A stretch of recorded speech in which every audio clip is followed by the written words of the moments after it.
We need to invest in the body language of integration. As Nigerians, we must become conscious of the fact that we are living in a highly charged political environment. We are living in a space that is mined, that is fragmented by fault lines, and that any word carelessly spoken or action carelessly taken can provoke a traumatic and extreme reaction from any section of this country. And we need to begin to invest in the language that demonstrates our awareness that we are citizens living in a fragile nation. It's very important. DIKE MERIJE is the guest on the program today, and we'll be having a very wonderful moment with him. So please don't go away. We'll be back at the other side of break. Will and Zeal. Mr. DIKE MERIJE, it feels nice to have you on Will and Zeal. Thank you, Liman, for having me. It's a real pleasure. And I really want to say, it's a very big, joy in my heart that I'm sitting next to you today. You are such a fantastic writer. Thank you, I appreciate that. I just hope maybe one day you will write something on me. Well, we're having a conversation before the cameras they're rolling. You gave me a lot of material that I'm sure you. When I was saying it, I knew something was going on in your mind. As you were speaking, I was seeing pictures. So if somewhere down the line you hear me, and then you're like, oh, that sounds familiar. Don't worry, I'll give you credit. I'll tell them where it came from. Well, there is something that baffles me, and it's one attribute that I really want to commend you for. When you write something and you're reading it, you take somebody's breath away. One wouldn't know. Person will not know the breath has gone until you are through. That's one good thing about it. Thank you. I'm happy to hear that. Tell us, what is the secret behind your writing skill? I've been writing since I was a little boy, and I was about the age of 9 or 10 when I started actively writing, because my elder brother Che is a writer and he inspired me. My father was also a journalist, also a writer. My mother is a fantastic storyteller. My sister is an artist. I had an elder brother that used to scribble as well. So I was surrounded by art and creativity. And so it came very naturally to me.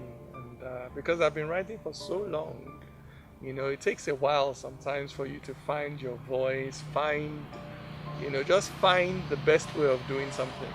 And I've been experimenting with writing for a long time. And so I guess I bring all those years of experimentation and growing and trying, I bring it to what I'm doing now. So if you read my writing now, it's not just the writing of someone who started writing yesterday. The writing it carries the spirit of decades in it. I think that it's just like wine. It gets better with age. I really want to agree with that. There was one that you wrote, and ever since I found it, I kept sipping it like wine, just like you said. Every moment I go back to it. We are going to be, deep into the actual discussions we want to have on the program today. But I want to take you on that write-up on no culture is older than being human. Yeah. You had you had it in one rap. I'm going to be using that as a breaker throughout this program. You captured everything from the inception of the thought of what Nigeria should be called, and then you brought it to the conclusion of the things that we need to really do to help ourselves out of the woods. How long did it take you to compile that detailed history and put it in such a way that one would enjoy reading or listening to you? Yeah. The writing itself didn't take long, but the conceptualization, the mastering of the themes I wanted to talk about, it took years. That performance, I think it was about 20 minutes long, was in fact a summary of a book I had written years before, titled One Nigeria, The Birth and Evolution of an Idea. So in essence, in that performance, I took an entire book and I summarized it. So to do that performance, I needed years of research. I needed to have written a book first. I needed to have a very deep understanding of the politics, of the economics, of the nation I was about to speak about. So the writing itself didn't take long, but it took me a long time to get to have that mastery of the topic, to be able to talk about it so easily, smoothly, and fluidly. So that's also something I like to emphasize with young creatives, that it's not just about getting on stage, taking a microphone, and saying whatever comes to your head or your heart. I mean, that's a type of creativity. But sometimes when you want to talk about really deep issues that are very sensitive to people, you have to take the time to understand what you're about to talk about with your head before you begin to bring your heart as a creative to it. So the writing itself, Liman, didn't take long, but the research took years. Okay, we are taking a break to have a bit, small sip of that wine, that old wine, and then we will come back at the other side. I know that this is not the Nigeria of the dreams of Achebe's generation. I know this. I know that there was a coup on the 15th of January 1966 that triggered a catastrophic series of events for this country. I know this. I know that there was a war, a brutal war, where millions of children starved to death. Innocent men, women, and children killed. Until today, there is no plaque, there is no wall, there is no memorial anywhere to remember them. We don't even know what their names were. We don't even know how many people actually died. Some of them, we don't even know where they are buried. I know this. I know that this giant of Africa stumbled right out of the starting blocks and almost collapsed. I know this. I can even understand why it happened. Because our founding fathers, Nnamdi Azikiwe, Obafemi Awolowo, Ahmadu Bello, our founding fathers were really and truly different. In fact, the fact that those three people were able to work together somewhat to bring Nigeria into independence is testament to their belief in the viability of one Nigeria. That belief was virtually the only thing they had in common. They were really and truly different. Ahmadu Bello was born in northern Nigeria, raised in northern Nigeria. Northern Nigeria was his cosmos. The first time he went to Lagos, he was in his mid-40s. Obafemi Awolowo was born in the western Nigeria, lived there all his life. That was what he knew. Of the two, the one that was slightly different was Zeal. He came from the east, but he was born in the north. Did part of his education in the east, completed it in the west, worked in the west, did his politics in the west. He was the most cosmopolitan. So it is very logical that the concept of one Nigeria, of a monolithic Nigeria, of a Nigeria where any Nigerian could represent every Nigerian regardless of tribe or faith, it's logical that it came naturally to him because that was his sociocultural background. Will and Zeal. If you're just joining us, you're highly welcome. This is Will and Zeal, where we usually focus attention on matters that have to do with persons with disabilities. And today, we are with this great writer that is sharing some moment with us on the program. And we will have to talk about him and the role of what writers could do to make the public understand disability better.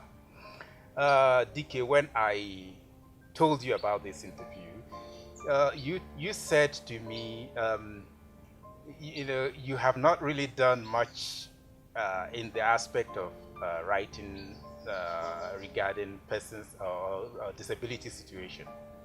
But I want to take you back to what you wrote in this, no culture. And you'll agree with me that you have actually done a lot to explain to us that what our nation is faced with has to do with what could say social disability, if I may put it in that way. And you rightly put it when you say, I know that, this nation fought war that went through this and that. I know that. I can even understand the situation. Now, when you are saying all of this, we are drawing our attention to something that I want us to, draw closer now. A lot of people don't remind themselves of what happened during the war, and they keep talking hard and strong about war and war. Remind us some of the things that we need to caution ourselves when we're talking about fighting wars. I mean, war is not a beautiful thing. It's easy to romanticize it from a distance, but in reality, it's a very ugly thing. It's not something that you should consciously choose to fight a war. If you must fight a war, it should be something that is forced upon you. It's never something that you voluntarily choose to inflict that amount of carnage on your family, on your community, on your nation, on your loved ones. So for me, war is never anything I'm going to choose for myself. If war comes to me and I must fight it, then yes, I will fight it. I have no choice. But we don't go out of our way. In my culture, there's something called a war of blame. You don't go out of your way to cause it, to provoke it. But as a man, if it comes to you, you must fight it. So I believe that we're in a place as a nation where war is not even on the table. We have so many other options we can explore. The option of dialogue, the option of empathy, the option of interregional, intercultural, interreligious bridge building, the option of elections. We have not yet exhausted these options at all. Many of them we have not even scratched the surface. So it is not yet time to speak of war. There is a lot we can do peacefully to build our nation. In that fantastic poem, you made us to remember that during the war there were so many people that lost their lives that we don't even know where their graves are, we don't know their names and so on. Yeah. But what I want to be quick to say here is that, for those that lost their lives, they are gone. Mm-hmm. But there were so many people that were made disabled during that war that probably are still living today. And I don't think they will forget how it happened to them. One of those tragedies of war is disability. Some people may lose their arms, some lose their eyes, some hearing, and so on. So that's the aspect I am looking at, that writers should give a bit of more attention to remind people of what they should know when it comes to issues like this. That was what started our conversations behind the camera. Yeah. Mm-hmm. Yes. And to be honest to the viewers, you gave me an education. You helped me. That's true. You helped me because when you first approached me to do this interview, I said, honestly, I've not done much with disabled people. I don't know if I can handle the topic. And you said, look, don't worry, just come on the show. And before the camera started rolling, you began to talk about disability in a way that I had never understood it before. In a way that helped me to see that all of us are disabled. That it's not just about, if you can't see physically, that's a disability. But there are some people that cannot see beyond the ethnic line. They cannot see. There are some Igbo people that cannot see Fulani people. There are some Fulani people that cannot see Yoruba people. Okay. Because there is a tribal divide between them. And that's a disability. There are those who cannot hear across the religious line. When a Christian is talking, there are some Muslims that cannot hear it. They don't understand it. When a Muslim is talking, there are some Christians that cannot hear it. This is a disability as well. You know, really listening to you honestly expanded my understanding of disability and how, as an artist, that is really what we do. Because what art is about is allowing you to step into the shoes of the other person. That person that looks like an alien to you, that looks like a stranger to you. When we begin to tell stories, you begin to realize that that person is a human being like you. What art does is to familiarize what is strange to the reader.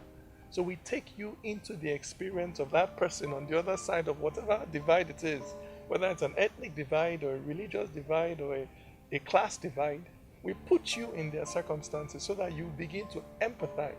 So in a way, we are helping to cure society of its psychological disability. Thank you. You know, so I need to thank you for that, because I had never seen disability in that way, honestly. And just listening to you, I was like, wow, you know, indeed it is true that many of us are disabled. You know, we don't hear, we don't see, we are not able to go to places other than the places we have been conditioned by our own upbringing. Beautiful. To go to see or to hear, you know. So we need help, all of us, to extend our range. You do not need to be trapped by your upbringing, by your culture and your tradition. The world is evolving and expanding. And if you don't keep pace with where the world is going, then in fact you are disabled. You're not able to keep up with how society is evolving. And Nigeria is evolving. There are children who are being born today outside of their states of origin. They don't even speak their native languages. They truly in their hearts, they cannot identify their villages as home. What is home to them is somewhere else. That's the evolution we are seeing organically and naturally. It's a question of whether we have the courage to articulate what we are seeing in fact, and to build our systems and institutions and our politics consciously around what is already happening naturally and organically in our midst. So Liman, honestly, you expanded my mind this morning, and I need to thank you for that. If a white man turned and called me nigger, my blood would boil in righteous anger, for the evil of discrimination is clearly established when a white man tries to treat me like rubbish. But if Hausas say Igbos are greedy and crude, and Igbos say Hausas are haughty and rude, and he just says Ishekiri must die today, and Ezra tells Zeal there is no other way.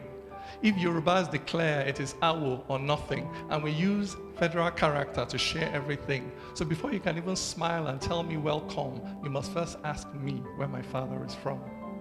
If those who were settlers but now indigents say those who are settlers can't become indigents, while the Constitution says we're all citizens, local governments keep issuing certificates of origin. If my brother passed JAMB but can't go to uni because he is Steve and he's not Kanuri, and UNIMAID has a quota for its catchment area, so he must go back to Benue or wait one more year. If it's okay to say it's not okay to marry someone just because they are Kalabari, and that every tribe should have its own side, are we not then practicing apartheid?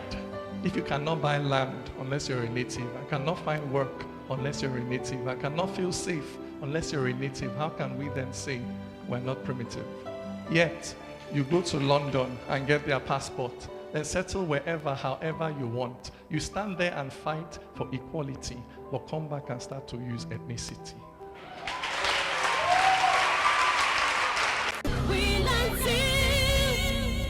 Do you know, the interesting thing is that Nigerians, when they are outside the country, they are united more than when they are at home.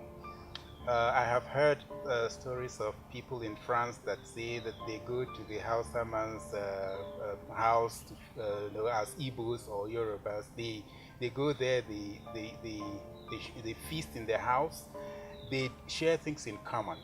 Just like you said in your poem, outside there, you obey the rules. You do everything that you need to do. When you come to Nigeria, you start to see the difference. And yet you say you are not racist, you are not xenophobic. And you know the reason. Unfortunately, as Nigerians, we always arrogate the negative values to ourselves. So when we think of European culture, we arrogate positive values to them. Order, freedom, dignity.